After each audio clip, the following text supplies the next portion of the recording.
This video is going to be about tuning the 16 valve Suzuki motorcycle engines from the 1980s, the air-cooled versions. However, many of the techniques shown will be applicable to a range of Japanese motorcycles. Welcome to another episode on the White Dog Garage YouTube channel. My name is Bob and I'm your host. In this episode we're going to start with checking or adjusting the valve clearance. We're going to then look at the spark plugs, then we're going to look at checking the ignition timing, and finally we're going to balance the carburettors. And I hope you stay tuned. Start by removing the fuel tank from the bike. On the Katana you'll also need to remove the fairing frame, which has already been done here. The street bike has no such hindrance, but on it you'll also need to undo the tachometer cable and fold it up out of the way. With relatively clear access to the top of the motor, one more thing needs to be removed, and that is the horn. Some editions of the street bike were fitted with 2 horns, but the Katana has only 1. Disconnect the leads from the horn first. Only the mount that holds the horn to the frame needs to be undone, and a 12mm spanner will undo the bolt. Next, the spark plug leads are removed. This is done by twisting the plug cap slightly to break its hold on the top of the spark plug before pulling the cap straight up and off.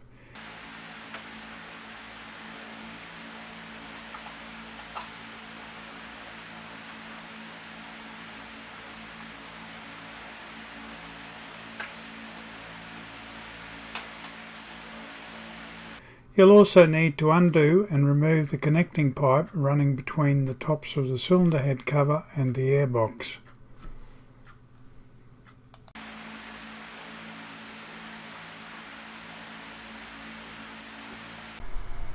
Then it is the cylinder head cover's turn to come off. Start by unscrewing the end covers. The covers are held in place by 2 screws. Originally JIS number 2 crossheads, but replaced on this bike with number 2 Phillips head fasteners. If you do not have the right JIS screwdrivers, the corresponding Phillips head sizes can be used. Then it is on to undoing the 24 fasteners that hold the cylinder head cover on. There is a number 3 JIS crosshead bolt at the end of each of the 4 cam ends. The remaining 20 bolts are hexagon head, which can be undone using a 10mm spanner. The early versions of these motors, which were only fitted to the street bikes, have only 16 bolts, lacking the 4 that secure the front and back of the cam chain tunnel.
With the cylinder head cover off, I like to remove, inspect and clean the gauze filter for the crankcase ventilation system. The filter is on top of the cylinder head cover, and access is gained by undoing the 4 bolts holding the central cover plate. The spanner size for these bolts is also 10mm. Remove the filter and inspect for any build-up of crud. Crankcase gases, which include suspended oil droplets, pass up through the filter system in a convoluted pathway, before going through a hole in the cover's gasket and then along another series of passages before venting via a connecting tube to the airbox. The suspended oil droplets condense on the gauze filter and passageways, and when the throttle is closed on the motor, the vacuum created in the crankcase draws the condensed oil back into the motor. Always remove any gasket or gasket cement material remaining on the mating surfaces of the cover and the head. I have made a scraper to do this. This is simply a length of 13mm or a half-inch copper pipe, which I have flattened one end on. I have filed the flat end to a sharp edge and used that to scrape away the gasket material. The copper is soft compared to the aluminium alloy of the motor and will not mark the surface. When working over the open top of the motor, I use a scraper in conjunction with my shop vacuum to ensure nothing falls in.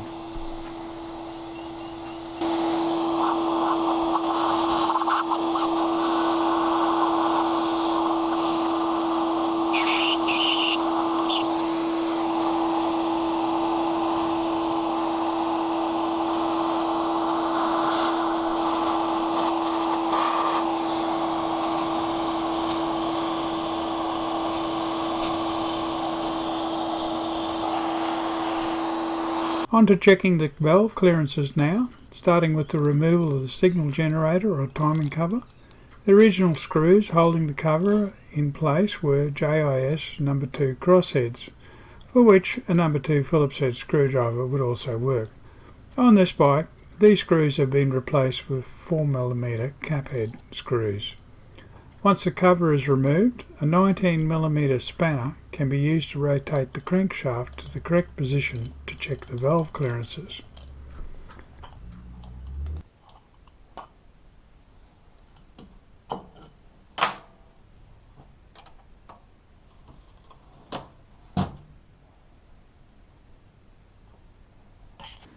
There are 16 valves on this motor, but you need only 2 crank positions to get them all adjusted.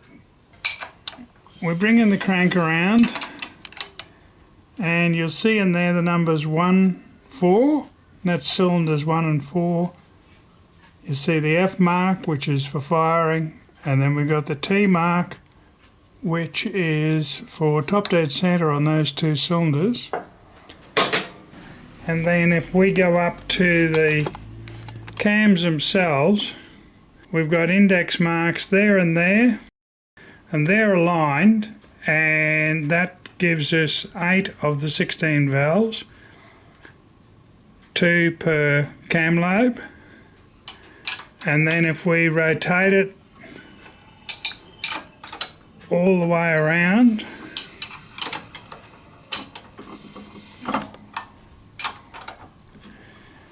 so that the index marks are pointing out opposite each other. This is the second setting, and that gets you the remaining 8 valves, or the clearances for the remaining 8 valves, again 2 per cam lobe. The valve clearance specification for this 1100 motor is 0.07 to 0.12mm or 3 to 5 thousandths of an inch for both inlet and exhaust valves when the motor is cold. It is measured between the end of the tappet arm and the top of the valve. The 0.07mm or 3 thou feeler gauge should pass easily between the 2 surfaces, whilst the 0.12mm or 5 thou feeler gauge should not pass or pass only with pressure. I've posted a more in-depth video on checking and adjusting the valve clearances on these engines, and we'll hopefully have a card at the top of your screen linking to that video and a link in the description.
Sitting up here under the carbies is the cam chain adjuster. Now what I like to do is just give it a little twist back, make sure it's moving and it's clicking back into the there's a shoe in there that it hits on to keep the adjustment up on the chain. They can seize up, so it's always good to keep an eye on them. Not something you need to do every week, every month, or necessarily every service, but I like to do this on a semi-regular basis just to make sure they haven't seized up. Off camera, I have replaced and bolted down the cylinder head cover. I managed to strip 3 threads in the head doing the bolts up, and I've also posted a video on their repair, and will hopefully have a card at the top of your screen linking to that video and a link in the description. The spark plugs aren't due for replacement, but we'll have a look at them all the same.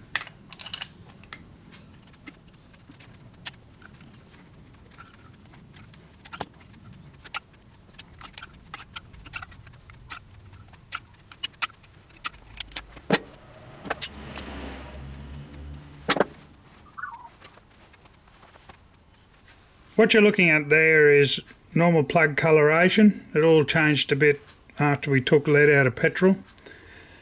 But you've got a light colour in the centre, you've a bit of dark, which is carbon, around the outside. There's no undue erosion of either the electrode here or of the earth electrode over here. And the ceramic insulator is in good condition. So we'll just check the gap on that and put it back. Plug gap on these is 0.6 to 0.7 millimeters. So this is 0.6, 0.7 millimeter feeler gauge. What that means is the 0.6 slides in easily and the 0.7 does not go in at all. Okay? So before we put the plug back in, we're just going to coat the threads with some copper anti-seize. That's it there.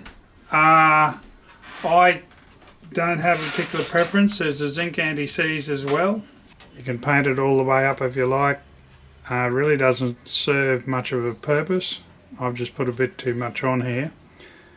Just make sure that you have it down at the bottom of the thread where the plug goes in, because it'll spread along the threads as you screw it in.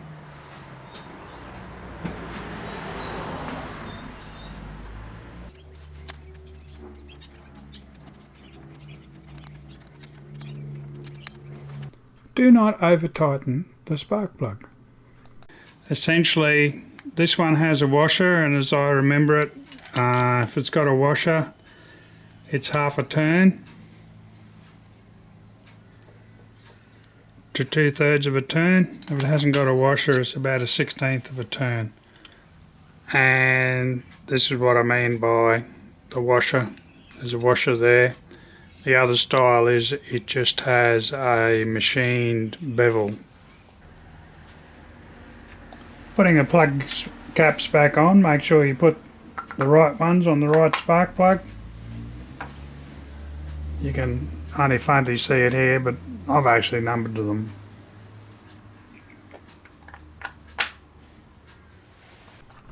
Two more jobs to do: checking the ignition timing and synchronising or balancing the carburettors. I'm using a timing light to check the ignition timing. The pickup for the timing light needs to go on either of the plug leads going to cylinders 1 or 4. Then, with the engine going, check the alignment of the timing marks on the crank position plate.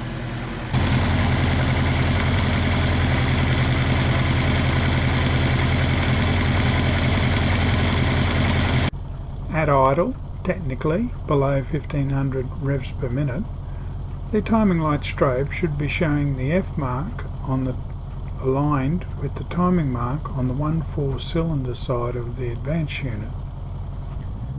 Increasing the revs above 2,350 RPM, the second mark to the right of the F mark should now be in alignment with the timing mark. If the ignition timing is out, it can be adjusted by loosening the 3 screws that hold the stator base and moving it until the marks are aligned. That is with the motor going, of course.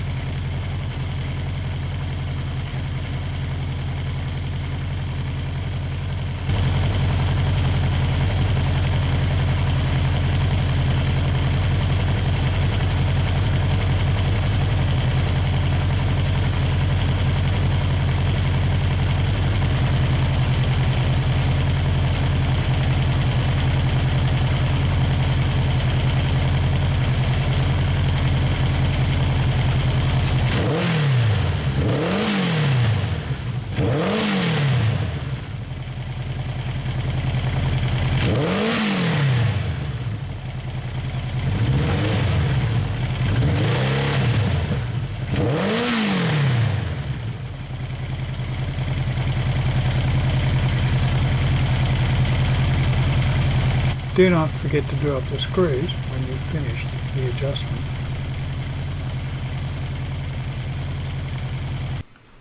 Balancing the carburettors is done with the engine warm. There are 4 vacuum inlet screws, each one located on a cylinder head inlet manifold.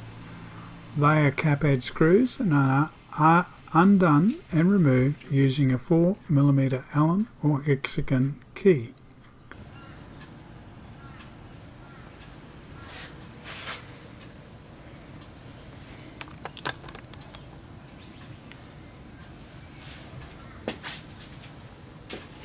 With the screw removed, the adapter tube is screwed into its place, and this process is repeated for the remaining 3 inlets.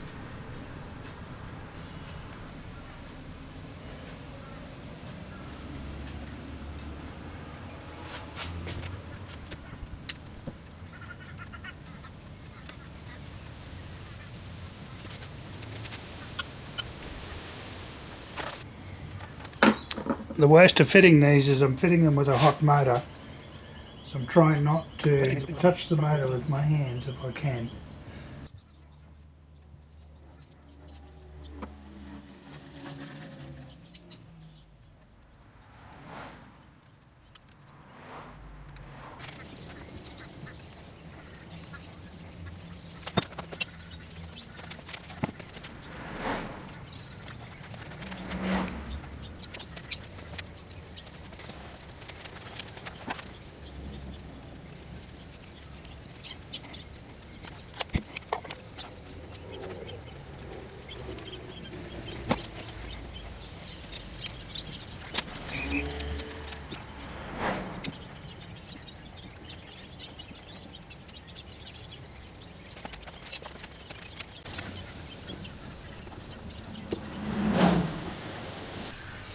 With all of the adapter tubes fitted, the balance hoses are fitted. Normal procedure is fit the hoses so that the cylinder number and balancer position correspond.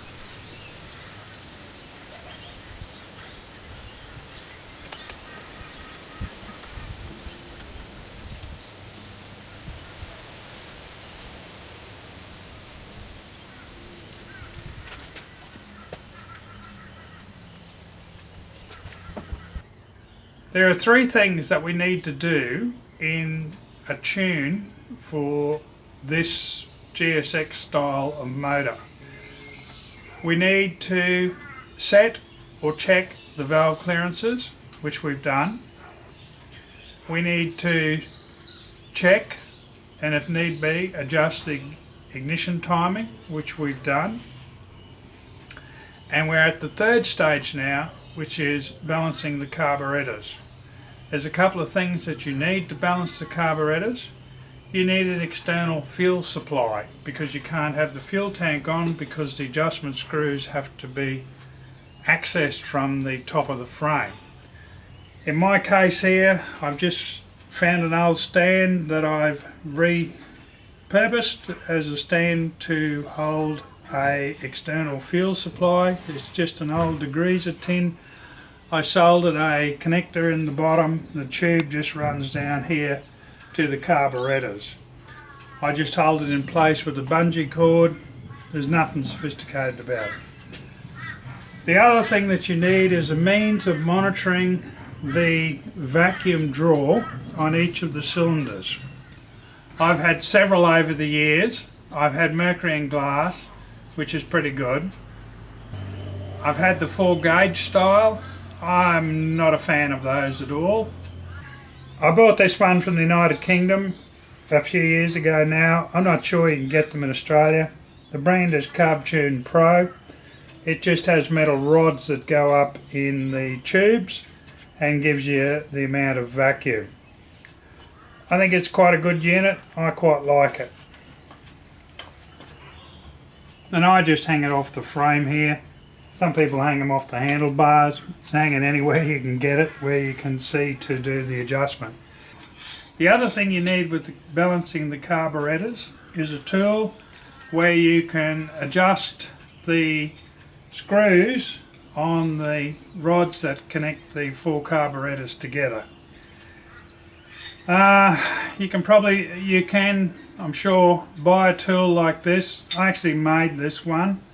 It's got an 8mm socket, if you like, at the end, and it has a handle here.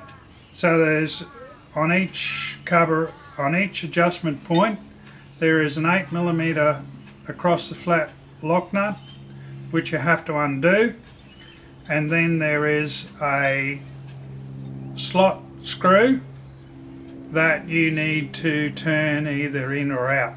So it's essentially a little screwdriver sitting inside an 8mm socket. It can sort of do this with just a long screwdriver and using a spanner, but it's a lot easier with something like this.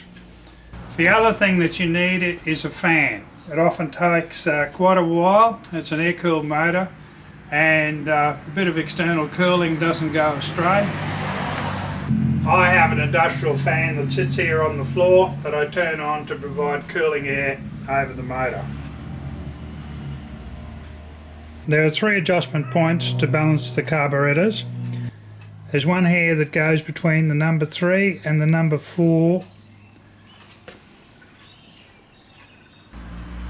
There's another one here which is between numbers 1 and 2 carburettors. In the middle, and it's the most difficult one to get at, is the one that adjusts between the 1 and 2 and the 3 and 4 carburettors.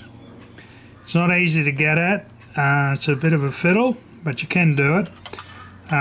For some reason they just seem to put a lot of objects in your way getting down there. As I say, you can do this with a spanner and a screwdriver, but it's a lot easier with a special tool.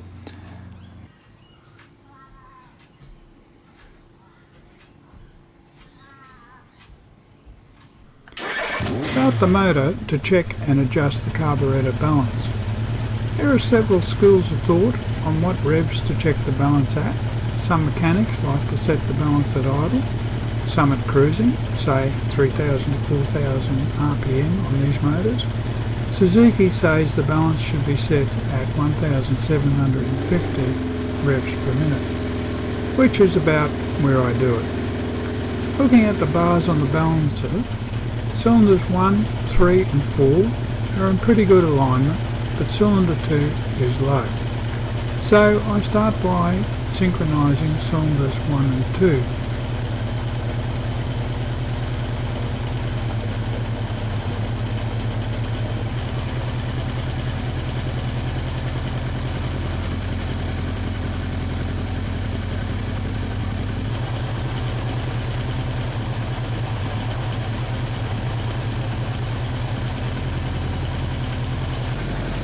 Having adjusted the balance between cylinders 1 and 2, I then adjust the central screw to balance between 2 carburettor pairs.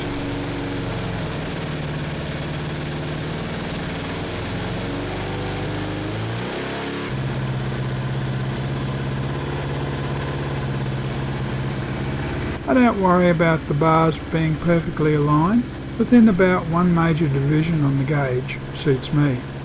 The katana motor never runs as smooth as the street bikes. It makes more horsepower and it's a lumpy thing in comparison, so I suppose that's the way it goes. Thanks for watching. I hope you enjoyed the episode and you found it useful. If you're not already subscribed, have you thought about subscribing? It's easy. Just hit the subscribe bar down below. While you're there, ding the notification bell so that you get a notification the next time a video comes out on the White Dog Garage YouTube channel. Thanks again, and I look forward to talking to you in the next episode. Bye.